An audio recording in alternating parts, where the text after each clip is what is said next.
In the newest season of The Boys, we get introduced to Jeffrey Dean Morgan's character, Joe Kessler, a CIA contact and a veteran of the War on Terror who was previously acquainted with Billy Butcher. We see him reintroduced when Butcher is essentially pushed into the number 2 role, when the CIA executives have MM reporting directly to them as Butcher is too much of a wild card. He then meets Joe randomly during one of these meetings. After a bit of a chat, Joe starts telling Butcher exactly the same ideas that Butcher has been thinking. We need to get these soups before they start rounding us up into the camps. You need to take down Homelander. That kind of thing. I think that Joe Kessler is a hallucination. And here's why. In several instances, we see that Butcher only meets with Joe to discuss ideas and plans separate from the main team. Sure, Butcher is kinda pushed out numerous times as the team doesn't trust him, but Joe seemingly has a grasp on the whole team and all of their personalities. But he hasn't met most of them, save for maybe MM in the past as they all work for the CIA. So how could he know? Additionally, Joe keeps urging Butcher to be more ruthless in his pursuit to kill Homelander and get Ryan back, seemingly feeding his worst impulses as his mind is starting to go.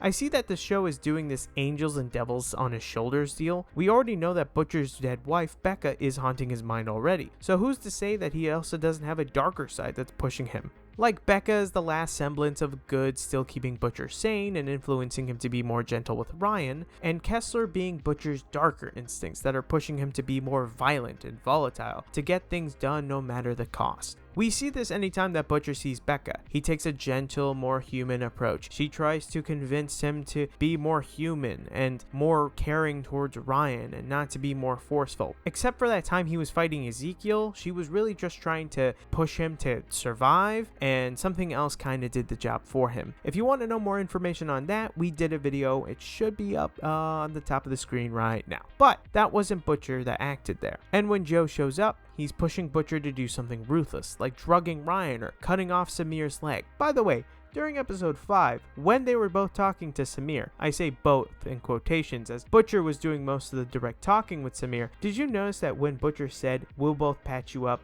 Samir looked off of the camera kind of confused, like he's like, who's we? I don't know, I could be reading into the scene, but we'll find out in the coming weeks whether we're right or not. So Butcher might have a real Fight Club moment later in the season. But what do you think about this theory? Is Joe a hallucination or a real guy? Let us know in the comments down below.